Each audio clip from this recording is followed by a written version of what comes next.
bentuk pembelaan Allah, tiba-tiba Allah membolak-balikan hati orang itu. Dan buat Allah membolak-balikan hati itu lebih ringan dari kita membolak-balikan telapak tangan. Ada yang susah bolak-balik telapak tangan? Susah nggak ada kan ya? Gampang banget kan? Segampang itulah, bahkan lebih dari itu buat Allah untuk yuqallibul qulub, membolak-balikan hati. Tangan kita gampang banget nih. Jadi nggak ada yang di mata Allah atau dalam persepsi Allah ada hati yang kayaknya nih susah banget nih dibolak-balik. Jadi kamu mending nggak usah ke situ lagi deh. Saya juga kewalahan ngebolak-balik hati dia. Enggak, mudah. Terus kenapa ada yang dibiarkan, ada yang dibalikan hatinya? Karena ada yang pantas, ada yang tidak pantas. Jika kita sudah punya kepantasan, Allah akan balikan hati kita kepada kebaikan. Allahumma habbib ilainal iman wa zayyinhu fi qulubina wa karrih ilainal kufra wal fusuqa wal isyan waj'alna minar rasyidin. Hafal doa itu? Nanti cari di YouTube lah ya. Ya Allah, jadikan kami cinta kepada amal soleh dan jadikan rasa cinta itu indah di dalam hati kami. Jadikan kami benci kepada dosa dan jadikan kami termasuk orang-orang yang mendapat petunjuk. Allah bolak-balikan. Gitu juga dengan hati calon mertua. Gimana pun dia ngeblok, nggak boleh masuk lah, gerbangnya digembok segala macam. Cuma gerbang. Mau 1000 lapis gerbang, kalau hatinya dibalikin, hilang semuanya tuh. Gampang banget kan? Buktinya malam ini nih. Allah membolak-balikan hati kita. Yang tadinya punya macam-macam rencana pada malam minggu, akhirnya Allah balikan hatinya, udah ke Masjid Agung aja deh. Bukan karena saya, bukan karena pemuda hijrah, bukan karena teman-teman panitia, tapi karena Allah mengikat hati kita, mengarahkan hati kita untuk bisa datang ke masjid. Sehingga ribuan anak muda tiba-tiba memakmurkan dan meramaikan majelis ilmu. Kalau di ribuan orang aja bisa Allah bolak-balikan hatinya, apalagi cuma satu orang. Ya, ada berapa ribu sekarang? 15.000? Lebih nih Masjid Agung ini daya tampungnya berapa? 10.000 ya? Sampai keluar. Berarti sekitar 20.000. Ini benar-benar sesuai dengan yang dulu banget saya harapin 2 tahun yang lalu bisa ngalahin Tomorrowland. Minimal DWP lah ya. Bisa ngalahin DWP atau kalau bisa Tomorrowland. Saya pernah kemarin tuh acara taklim di Pekanbaru, Anur, yang datang sekitar 25.000 anak muda di depan masjid penuh. Malam yang sama ada acara juga di mall, tapi acaranya sepi, yang taklimnya ramai. Masya Allah. Habis itu baru ke mall. Tetap aja sama-sama ramai. Intinya teman-teman, mudah buat Allah. Sama kayak Allah membolak-balikan hati Nabi Muhammad, mertuanya Ali bin Abi Thalib. Padahal udah yang datang itu kurang keren apa coba? Abu Bakar. Secara fisik terkenal Abu Bakar itu orangnya putih, nggak terlalu gemuk, jadi badannya tuh bagus. Terus orangnya dermawan, akhlaknya paling mulia dan nggak pernah syirik sejak zaman jahiliyah. Di antara sahabat Nabi yang nggak pernah melakukan dosa syirik sejak zaman jahiliyah, Ali dan Abu Bakar. Malah Abu Bakar tuh waktu kecil pernah diajak sama ayahnya untuk nyembah patung. Begitu ayahnya selesai ibadah nyembah patung pergi, itu patung diludahin sama Abu Bakar, dilemparin kotoran sama Abu Bakar. Apa sih lo patung doang masa disembahin? Kalau lo bisa balas gua, coba lo balas, dilemparin. Ternyata nggak balas. Dari kecil juga Abu Bakar itu udah nggak pernah syirik. Orang yang sangat terjaga, hanif.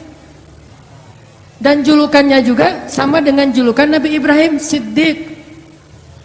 Wadhkur fil kitab Ibrahim innahu kana siddiqan nabiyya.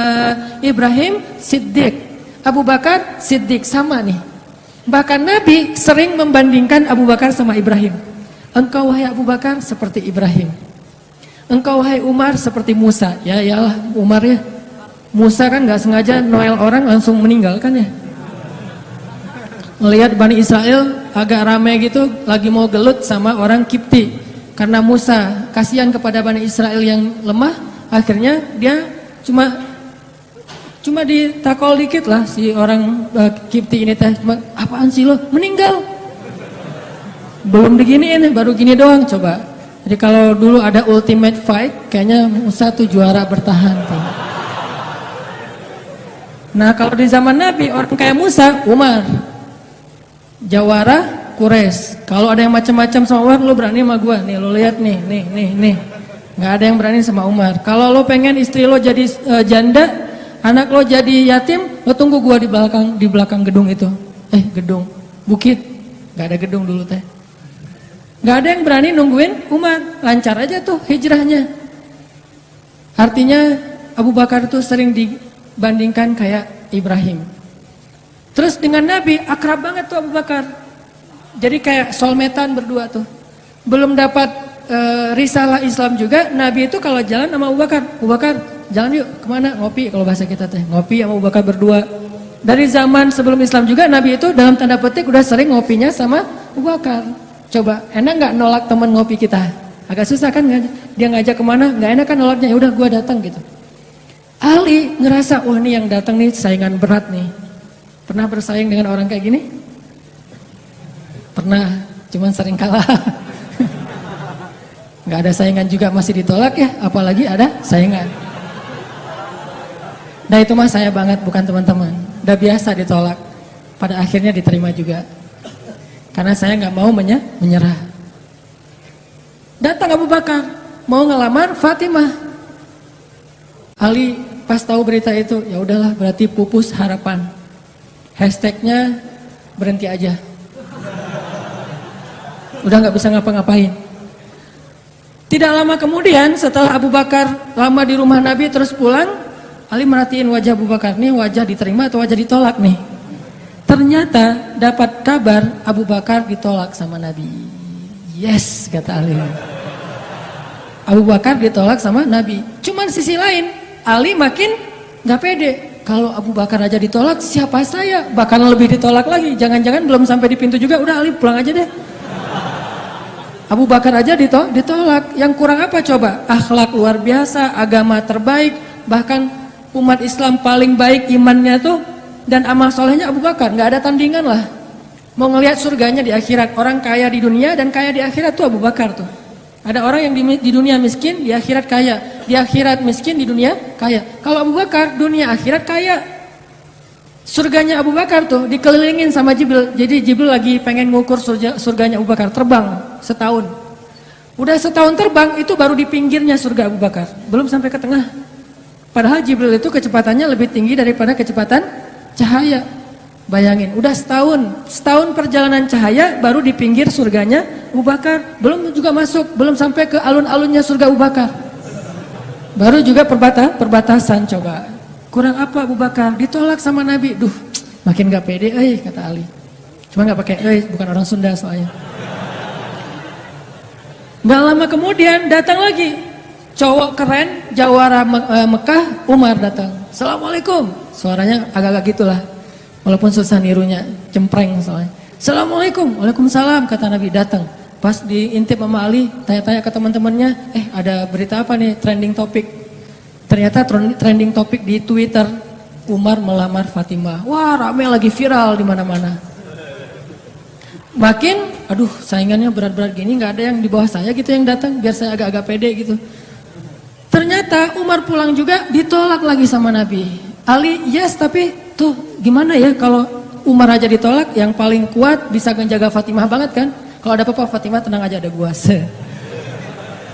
Naik motor berdua sama Umar gitu kan, kalau zaman kita mah ya sengaja nggak bawa jas hujan. Kalau udah hujan buka baju kasih ke ceweknya, nggak pakai baju memotoran. Cowok banget lah itu mah ya. Pulang-pulang sampai ke rumah minum antangin. Umar tuh jawarannya, Nabi kan pasti tenang banget ngasih anak ke orang kayak Umar. Keluar dia singa, di dalam dia kucing Anggora. Maksudnya apa? Dia tuh nggak pernah kasar sama istrinya, walaupun dia keras kepada musuhnya. Kalau dimarahin istrinya, diem aja. Udah selesai dimarahin, udah, ya udah pergi nyari teman. Mau curhat, habis dimarahin istri, pergi ke rumah Nabi. Pas di depan rumah Nabi kedengaran dari dalam, Nabi juga lagi dimarahin istrinya. Nabi juga diam aja. Ini teladan orang-orang soleh. Jadi yang keren tuh bukan yang gampang marahin istri, tapi yang gampang dimarahin istri. Setuju yang di atas? Cowok keren itu bukan yang gampang marahin istri, tapi yang gampang dimarahin istri. Pah, ya mah. Di dalam rumah tuh, ya mah. Di luar, apa lo? Itu cowok keren tuh. Pas Nabi keluar, ada Umar. Ya Rasulullah, Umar gak mau ngebahas, gak mau komen lah. Daripada komentar di blog kan. Diam aja deh gitu. Udah selesai jalan sama Umar. Umar nanya, ya Rasul saya tadi habis dimarahin istri, mau ngajak Rasul ngopi, curhat, Nabi juga lagi dimarahin. Kata Nabi, bagaimanapun dialah yang mengurus rumah, dia yang mengurus aku, keluargaku. Nabi nyebutin kebaikan-kebaikan istri, nggak mau nyebutin dasar emang perempuan emang kayak gitu ya. Saya tuh Nabi loh, masa Nabi dimarahin, kamu paham gak sih perasaan aku gitu. Enggak, Nabi nggak ngomong kayak gitu. Nabi cuma membicarakan kebaikan istrinya. Umar yang datang ditolak. Akhirnya Ali udahlah, mau kayak gini mah kayaknya udah nggak mungkin deh.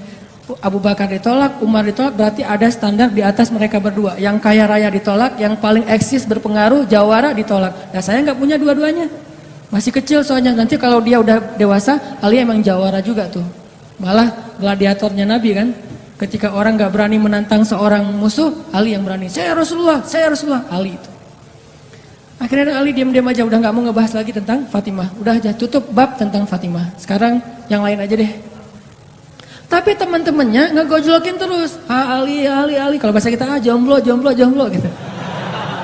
Dibully terus. Ustadz posting bully. Teman ngomong gak bully. Pokoknya bully nasional aja. Karena dibully-bully terus, akhirnya Ali memberanikan diri, ya udah datang deh bertamu. Pokoknya malam ini diterima, ditolak, walaupun kemungkinan besar ditolak, saya harus datang dulu nih sama Nabi. Beraniin diri, gak usah majang mikir, datang. Assalamualaikum, waalaikumsalam. Ali masuk. Ada Nabi kan senang banget sama Ali ya, kesayangan Nabi banget lah pokoknya Ali itu. Duduk, ada apa Ali? Enggak, cuma pengen silaturahim. Nggak ngomong apa-apa coba. Cuma pengen silaturahim. Nabi sehat, mau diambil air hangat? Oh, pokoknya gitu-gitu aja. Ali ada apa? Enggak ada apa-apa ya Rasulullah, cuma kangen aja pengen duduk sama Nabi. Kayak gitu aja terus. Lama-lama Nabi kan paham. Dan Allah yang kasih wahyu. Ali, kamu gimana sama Fatimah? Langsung Fatimah. Kebayang gak sih perasaan kita tuh sama orang yang kita kayak udah ngeklik banget, udah habis-habisan, pokoknya kalau gak dia saya mending gak usah nikah deh. Gitu ya. Kalau gak dia mending saya jomblo aja seumur hidup. Kalau nggak dia, mending saya bunuh diri aja. Udah gitu bunuh dirinya nggak mati lagi, kesangkut di tiang listrik. Ali itu udah, hatinya tuh udah kena banget sama Fatimah, dan itu karena Allah yang mengikat hati mereka berdua. Pas Nabi bilang gitu, Ali langsung curhat. Ya Rasul, ya saya pengen, tapi saya nggak punya apa-apa. Kata Rasul, kamu punya apa? Saya di rumah tuh cuma punya 3 barang, 1 pedang, 1 onta, 1 baju besi. Gak punya emas, gak punya apapun. Kata Nabi, kalau pedang kamu butuh untuk berperang, onta kamu butuh untuk mengangkut air. Ya udah deh baju besi aja, bawa ke sini baju besinya untuk jadi mahar buat Fatimah. Beneran Rasul baju besi? Itu bajunya besi loh Rasulullah, bukan yang tangan kayak gitu apa cincin. Gak apa-apa kata Rasulullah. Keluar Ali, Allahu Akbar, Allahu Akbar. Orang-orang pada heboh, langsung muncul lagi trending topik hashtag Ali diterima. Coba, kata Nabi, wahai Ali, bergembiralah, berbahagialah. Sesungguhnya sebelum aku menerima kamu, Allah sudah menikahkan kamu.